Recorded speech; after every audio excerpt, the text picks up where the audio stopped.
Salutez les amis, c'est Jestibagi, j'espère que vous allez bien. On se retrouve aujourd'hui pour la suite des spoils qui viennent de tomber concernant le chapitre 1041 de One Piece. Je vous annonce que ce chapitre, c'est une réelle dinguerie. Il commence là où ça s'est terminé lors du chapitre 1040. Du coup, on a Zunisha qui dit à Momonosuke qu'il attend ses ordres, qu'il vient combattre à ses côtés. Honnêtement, je suis très content, mais aussi un petit peu déçu parce que cette théorie que je suis en train de décrire sur Zunisha, j'expliquais le fait que Zunisha n'obéissait qu'aux ordres de Momonosuke. Malheureusement, je n'ai pas pu la sortir avant que le chapitre 1041 ne puisse être paru. Mais bon, c'est pas grave. En tout cas, cela confirme ce que je pensais réellement, c'est que Zunisha obéit aux ordres de Momonosuke. Du coup, je vais vous retranscrire un petit peu ce que j'ai écrit sur mon script de ma théorie. Il existe plusieurs subtilités liées aux intentions de Zunisha. Il était le Nakama de Joy Boy. De ce fait, tout ce qu'il va accomplir à partir de maintenant sont liés aux ordres que lui aurait transmis Joy Boy. Puisque dans l'arc de Zunisha n'avait pas le droit d'agir selon sa propre volonté, donc tu as compris tout comme moi que c'est lié à sa malédiction. Sa malédiction l'empêche d'agir selon sa propre volonté. De ce fait, il y a deux questions qui m'obsèdent. Récupérera-t-il son libre arbitre une fois libéré de son contrat ? Donc s'il récupère sa propre volonté et son libre arbitre, deviendra-t-il un ennemi? C'est la question que je me posais avant qu'on ait la réponse aujourd'hui du chapitre 1041. Par ailleurs, on comprend qu'il réagit aux demandes de Momo. C'est ce que je disais également dans ma théorie. Souviens-toi, il a demandé à Zunisha d'attaquer Jack. Et si Momo lui ordonne de récupérer son libre arbitre, est-ce que Zunisha pourrait redevenir un ennemi? Je me demande si Momo peut annuler les demandes de Joy Boy faites à Zunisha qui perdurent depuis des siècles. De ce fait, il est totalement possible que Zunisha une nouvelle fois retourne sa veste. J'évoquais également dans cette théorie une autre subtilité, c'est que Zunisha serait aussi bien une menace pour les Tenryubito que pour Joy Boy ou pour Luffy. Au même titre que les monstres marins, ils obéiraient à leurs propres règles. Toujours dans ma théorie, je mettais en avant un concept. Les monstres marins sont comme des gardiens. Les monstres marins vivent sur Calmbet, attaquant les navires se rendant sur le Shinsekai depuis les 4 mers. Ils vivent également près des îles des hommes-poissons, comme pour protéger l'arme antique de Poséidon. D'ailleurs, tu t'aperçois également que le continent de Red Line empêche les navires de passer depuis les 4 mers vers le Shinsekai. Donc on comprend qu'il existe un système pour bloquer l'accès au Shinsekai. Retenez bien cet élément, puisqu'il va de pair avec les tireurs de continents. C'est là que ma théorie devient intéressante, puisque j'avais déjà soumis l'idée il y a plusieurs semaines que Zunisha soit apparu au moment où Momonosuke ait atteint l'âge adulte. Donc c'est à ce moment-là que Zunisha s'est rapproché de Momonosuke pour aller en direction de Wano. Lorsque je parle de tireur de continent, on peut se rendre compte que Zunisha porte l'île de Zou sur son dos. Tu as également remarqué que le fruit du démon du dragon est capable aussi de tirer des îles. Du coup, je ne pense pas du tout que ce soit un hasard à ce niveau-là.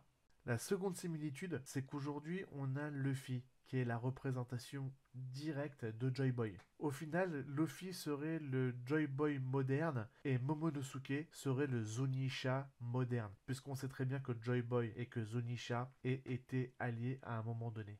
On comprend une chose évidente, aux yeux du gouvernement mondial, les tireurs de continents sont très importants, puisqu'ils permettent de modifier l'emplacement des îles et les déplacer à leur guise. Ils sont capables de restructurer la géographie d'une planète. Pourquoi je dis ça? Pourquoi je dis que les tireurs de continents sont hyper importants? Car le gouvernement mondial a tenté de répliquer le fruit du démon du dragon. Du coup, tu te mets à comprendre les raisons pour lesquelles l'île de Wano Kuni est perchée en hauteur. Elle est placée stratégiquement à un endroit quasiment inaccessible. Pour arriver à Wano Kuni, c'est comme traverser Reverse Mountain, c'est hyper dangereux et les marins risquent leur vie pour atteindre cette île. Donc l'idée de fermer Wano Kuni pour se protéger du monde entier va de pair avec le fait que l'île soit en hauteur stratégiquement placée pour être protégée de l'invasion des étrangers.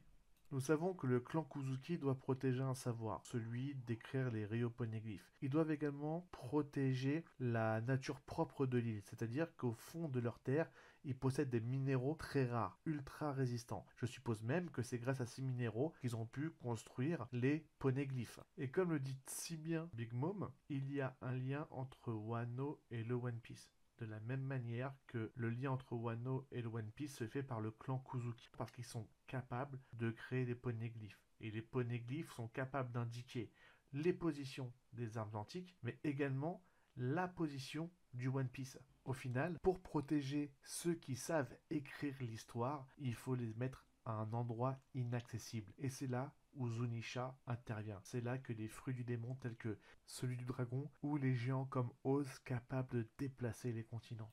On comprend mieux pourquoi ils ont un enjeu stratégique dans One Piece. Toutes les grandes armées, que ce soit les empereurs ou le gouvernement mondial, ils ont tous tenté à un moment donné de créer une race de géants pouvant être contrôlés à leur guise. Donc, selon ma théorie, c'est Zunisha qui a placé l'île de Zou et l'île de Wano en hauteur pour les protéger des invasions. Du coup, je ne vais pas aller plus loin dans ma théorie. Je souhaite vraiment vous la faire découvrir. C'est une théorie que je travaille depuis 2 semaines. Elle durera plus de 30 minutes. Je ne pense pas que ça fasse tâche avec l'arrivée de Zunisha sur Wano et la théorie que je viens de vous fournir. Donc soyez patient, la théorie que je vais vous fournir, elle est beaucoup plus complète et il y a beaucoup plus d'éléments et vous allez mieux comprendre ce que je viens d'expliquer et vous allez découvrir énormément de choses. On revient à notre chapitre et on se rend compte que Momonosuke commence à avoir des états d'âme. Il commence à se poser pas mal de questions, car son père dit bien qu'il faille ouvrir Wano au monde. Et c'est la stratégie qu'il faut employer. Du coup, Momonosuke pense tout le contraire. Il pense que ouvrir Wano au monde impliquerait des risques pour son pays. Le risque qu'il souhaite prendre le bloque dans ses décisions. Il sent très bien que s'il ouvre son pays, un grand danger court pour ses habitants et le pays de Wano. C'est alors que Momonosuke se remet en question et demande à Yamato si c'est un lâche ou pas. Pour l'analyse de cette page, je ne vais pas rentrer dans le débat, à savoir effectivement si Momonosuke a gardé sa froussardise de lorsqu'il avait 8 ans. Aujourd'hui, c'est un adulte, il y a d'autres enjeux. Moi, je me concentre principalement sur les enjeux, la suite de Wano. Une fois qu'ils vont libérer Wano du gouvernement mondial ainsi que de Kaido, que va-t-il se passer? Est-ce que Momonosuke doit accompagner Luffy? Si la prophétie indique que Momonosuke fait partie de cette prophétie et qu'il faille accompagner Luffy jusqu'à la découverte du One Piece, il faut possiblement quelqu'un du clan du Kuzuki. C'est une possibilité. Du coup, s'il n'y a personne pour protéger l'île qui restera sur Wano, on voit très bien que les forces en place à Wano Kuni ne sont pas assez puissantes pour une seconde invasion venant d'un empereur ou venant du gouvernement mondial. C'est un risque que prendrait le clan Kuzuki. Il reste Yamato. On sait que Yamato a très envie de partir à l'aventure, découvrir le monde. Mais ce que je pense, c'est que Momonosuke aujourd'hui n'a pas sa place auprès de Wano Kuni. Momonosuke fait partie de la prophétie. Il se doit de rejoindre Luffy en direction du One Piece. Du coup, la seule personne assez puissante pour protéger Wano, c'est Yamato. Lorsque Luffy partira avec Momonosuke, la chose la plus judicieuse à faire, c'est que Yamato reste à Wano pour protéger l'île, parce qu'elle est assez puissante pour s'occuper des samouraïs et gérer des éventuelles évasions liées au gouvernement mondial ou d'autres pirates et empereurs. En attendant, le retour bien évidemment de Momonosuke sur ces terres. Il y a une autre façon d'interpréter les choses. Il est bien mentionné que Momonosuke ne doit absolument pas mourir, parce que des éléments liés à Momonosuke sont inscrits dans le journal de son père. Mais la page la plus importante du journal a été arrachée par les propres mains de son père. Le fait que des pages soient arrachées, c'est dans l'optique de protéger des informations des personnes qui pourraient se rendre sur le One Piece, et notamment le gouvernement mondial. Je pense vraiment qu'il ne veut pas que le gouvernement mondial s'intéresse à celui-ci.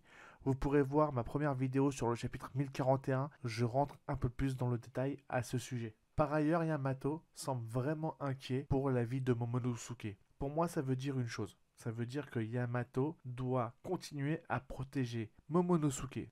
Tu peux constater que Yamato ne cesse de protéger Momonosuke depuis qu'il a fait sa rencontre sur Onigashima. Du coup, si Momonosuke fait partie de la prophétie et qu'il doit se rendre avec Luffy en direction de One Piece, Yamato semble la candidate idéale pour protéger Momonosuke. De ce fait, contrairement à ce que j'ai dit tout à l'heure, il est tout à fait possible que Yamato et Momonosuke prennent la direction du One Piece avec Luffy. Il y a une autre éventualité que j'aimerais soumettre. Il est possible qu'elle soit complètement tirée par les cheveux, mais j'ai tout de même envie d'en parler. On comprend que Zonigashima a commis un crime il y a plus de 800 ans. Comme je l'ai expliqué en début de vidéo tout à l'heure, il se pourrait que les monstres marins soient en réalité des protecteurs, des sortes de gardiens qui protègent l'entrée du Shinsekai et qui protègent aussi l'île des hommes poissons dans lequel il y a Shirooshi. Du coup, dans ma vision des choses, il se pourrait que Zunigashima soit également un protecteur. Il protège l'île de Wano, il protège l'île de Zu.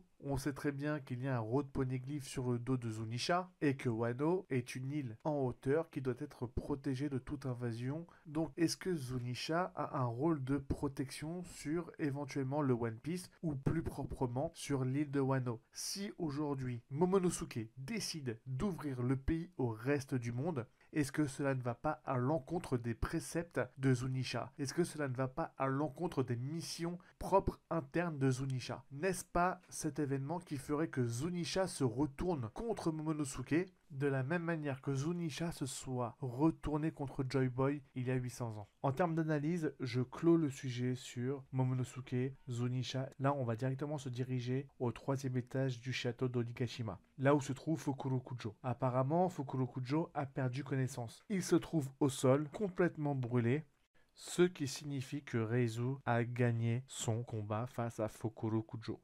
J'attendais quand même des révélations sur certains sujets importants. Malheureusement, ce n'est pas arrivé. Je ne vais pas encore rentrer dans le débat. Je n'arrête pas de répéter que Fukurokujo et Orochi sont deux personnages complètement random qui ne m'intéressent pas beaucoup et qui n'intéressent pas non plus grand monde. Mais la suite logique narrative a été respectée. Fukurokujo, c'est le second de Orochi. C'est normal que Fukurokujo tombe avant lui. Et puis si on analyse globalement la situation, Orochi c'est le second antagoniste après Kaido sur l'arc Wano Kuni. C'est logique que Orochi tombe après Big Mom, après Queen, après King, même si je ne suis pas du tout d'accord avec cette vision qu'a entrepris Oda à maintenir ces deux personnages aussi longtemps en vie.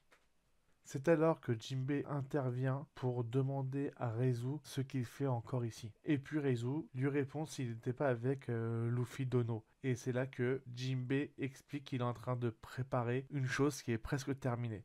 Selon moi, la chose qu'il termine, qu'il est en train de préparer, c'est la fuite d'Onigashima une fois les combats terminés. C'est alors que le chapitre se dirige vers Orochi. Orochi se retrouve face à Komurasaki. C'est alors que le toit se met à tomber sur Orochi, ce qui fait qu'il est un petit peu bloqué. Et il demande justement l'aide à Komurasaki. Évidemment, j'espère que tu as bien compris que Komurasaki, c'est la sœur de Momonosuke. Pour ma part, la sœur de Momonosuke a entrepris une chose vraiment remarquable. Elle a poignardé Orochi avec un couteau en granit marin. Du coup, cela neutralise l'effet du fruit du démon de l'hydre. Étant donné que l'effet du fruit du démon a totalement disparu à cause du granit marin, alors Orochi ne pourra pas survivre si on lui met le coup de grâce, car son fruit du démon lui permettait de revenir à la vie continuellement. C'est alors que Komurasaki annonce à Orochi qu'elle est la fille d'Oden. C'est alors qu'on passe directement au sous-sol d'Onigashima, dans lequel il y a un affrontement entre un agent du CP0 avec le masque et Izu. Les deux sont en train de s'affronter, les deux se blessent mutuellement. À ce moment-là, le chef du CP0 lui-même reçoit un appel directement du Gorosei. Le Gorosei informe le chef du CP0 d'attaquer en priorité, d'éliminer en priorité Luffy et d'abandonner la piste menant à Nico Robin. Nico Robin n'est plus une priorité. Aujourd'hui, il faut éliminer Luffy. Cet ordre est si important qu'il faudrait que le boss du CP0 aille interrompre le combat entre Kaido et Luffy pour éliminer Luffy. On s'aperçoit que le Gorosei s'inquiète énormément. Il y a des rumeurs à ce sujet. On ne sait pas de quoi il parle, mais c'est des rumeurs qui tournent autour évidemment de Luffy. Cet ordre est une importance stratégique car il pourrait empêcher ce qui devrait arriver à l'avenir. Bon, nous savons très bien que Luffy fait partie de la prophétie, c'est lui qui va découvrir le One Piece. Je pense que le gouvernement mondial vient tout juste de le comprendre. Du coup, je me pose deux questions. Est-ce que c'est lié au fruit du démon, à l'éveil du fruit du démon, du Gomu Gomu no Mi? Ou est-ce alors du fait que le Gorosei connaissent le passé, savent ce qui s'est passé lors du siècle oublié, et que l'apparition de Zunisha ait pu changer l'ordre des priorités? C'est-à-dire qu'au lieu de tuer Nico Robin ou de la capturer, il faille tuer maintenant Luffy. Parce qu'ils connaissent le passé, ils ont probablement compris qu'il y a un lien avec Joy Boy et Luffy et que l'apparition de Zunisha n'est pas du tout un hasard. Par ailleurs, ils savent que Luffy est un dé et que Luffy est en train de combattre Kaido et qu'il est actuellement en train de vaincre tout son équipage. Le gouvernement mondial et surtout le Gorosei commencent à réaliser que la prophétie est en train de se mettre en place. Zunisha est la preuve vivante que le passé d'il y a 800 ans est en train de ressurgir maintenant. Du coup, je pense que le Gorosei a réalisé que Zunisha et Luffy sont liés. Le chapitre s'oriente au sous-sol d'Onigashima. On s'aperçoit que Usopp et Hamlet essaient de fuir Onigashima au plus vite parce que le château est en train de s'effondrer. On comprend que là, maintenant, ça commence à annoncer la fin du combat entre Luffy et Kaido. Quoi qu'il arrive, le château est en train de s'effondrer, l'île est en train de se détruire d'elle-même. Du coup, il reste très peu de temps avant la fin du combat. À l'extérieur du château, nous apercevons Franky qui a réussi à rattraper Zoro dans les airs avant qu'il ne tombe au sol. Réellement, je ne comprends pas comment Franky a pu réussir à sauver Zoro en plein vol parce qu'il est mentionné qu'il le soulève au sol avec son bras cyborg. C'est la traduction que j'ai. Honnêtement, je ne comprends pas vraiment cette phrase. Bon, en fait, il faut juste retenir que Franky, il a réussi à rattraper Zoro en plein vol avant que celui-ci ne s'écrase au sol. Du coup, le mystère sur la faucheuse reste totalement ouvert. On ne sait pas où la faucheuse est passée, ce qui s'est passé. On verra peut-être par la suite qui est réellement cette faucheuse. Nous le saurons tôt ou tard. À la suite du chapitre, il est mentionné que Nami et Zeus sont en train d'échanger sur le fait que Big Mom soit vaincu. Selon la traduction que j'ai, il semblerait que Zeus et Nami entreraient dans un bain dans lequel ils rejoindraient Tama et Speed. Par ailleurs, Marco est également là et apparemment il serait en train de guérir les blessures de plusieurs personnages, notamment Hihimaru et Komashio. Vu la tournure que ça prend et que certains personnages commencent entre guillemets à se détendre, on sent vraiment que c'est quasiment la fin du combat entre Luffy et Kaido. La scène se dirige vers Law et Kid, dans lequel l'un dit à l'autre que cela ne sert à rien d'aller rejoindre Luffy pour combattre. De toute façon, si c'est Kaido qui gagne, ça ne sert à rien de se battre contre lui car d'office, ils auraient perdu. Le chapitre arrive vers son clap final, vu qu'il s'oriente vers le combat entre Luffy et Kaido. Les deux sont en train de se battre. Après un nouveau clash avec du haki des rois, le combat s'arrête subitement. Kaido pose une question à Luffy, lui demandant s'il avait remarqué que Lilin avait été vaincue. Alors du coup, cela veut dire que Kaido a un acquis de l'observation assez puissant. Il arrive à repérer les personnes qui se trouvent près de lui, et je suppose qu'il a pu repérer que le Haki ou que Lilin n'était plus conscient. De ce fait, il en a conclu que Kid et Law avaient remporté le combat face à Lilin. De ce fait, un petit flashback de Kaido dans lequel il se souvient de la première fois où il a rencontré Big Mom. Le flashback de Kaido remonte à son adolescence, lorsqu'il était beaucoup plus jeune, puisqu'on voit Big Mom très jolie et très jeune. Ce qui me semble perturbant dans cette scène, je ne sais pas si c'est lié à la traduction, mais ce qui semble vraiment perturbant, c'est qu'on a une Lilin qui parle à Kaido, mais Kaido semble ne pas savoir réellement s'exprimer. Il semble ne pas savoir réellement parler. Je pense qu'on commence à avoir une confirmation de l'une de mes théories selon laquelle Kaido ne serait pas vraiment humain. Je ne saurais pas comment vous l'expliquer. Soit Kaido est issu d'une expérience scientifique, raison pour laquelle on dit que Kaido c'est une créature. Et rappelle-toi, lorsqu'il avait attrapé Yamato en lui disant que de toute façon, les humains s'en prendraient à elle car ils le considéraient toujours comme un monstre ou comme un démon. Donc je suppose, sans trop m'avancer bien évidemment, que ma théorie selon laquelle Kaido soit vraiment une créature commence à se confirmer grâce au fait que Kaido ne sache pas réellement s'exprimer. Pour confirmer cette thèse, cela ressemble vraiment à la façon dont les Numbers s'expriment. Donc du coup, ma théorie selon laquelle j'avais déjà prédit avant que cela soit annoncé dans le manga que les Numbers ont été créés via une manipulation génétique et que j'avais également prédit que Kaido serait peut-être issu d'une expérience scientifique. Toujours dans l'optique de créer une créature géante.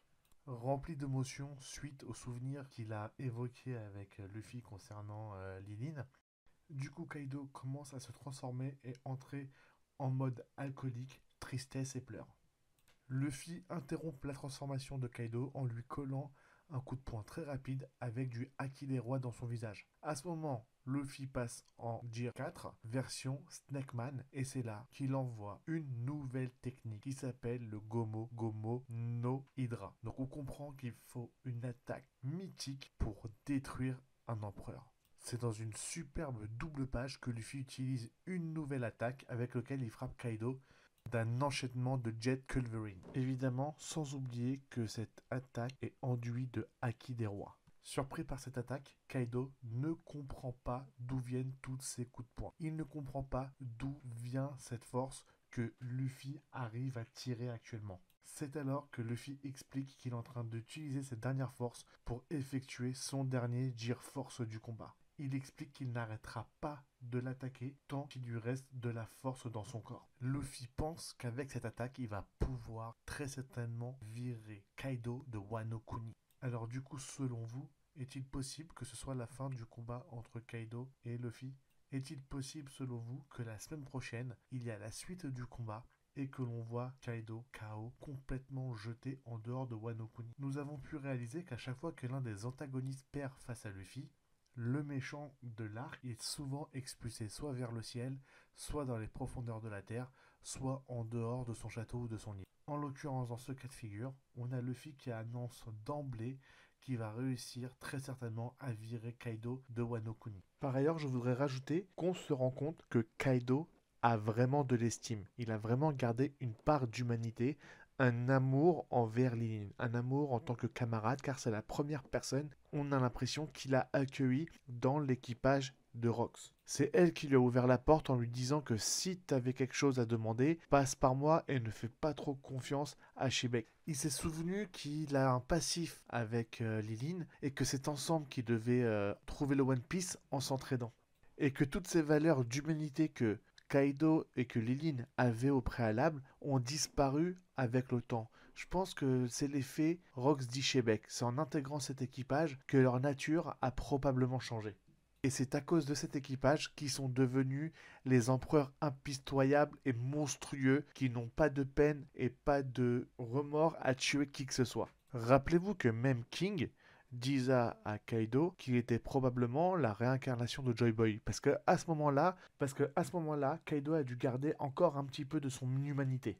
Luffy dit une chose importante à Kaido. Ne me parle pas de tes rêves ont fait mourir de faim les gens de ce pays. Je suis sûr que cette phrase, elle va avoir un impact positif sur Kaido.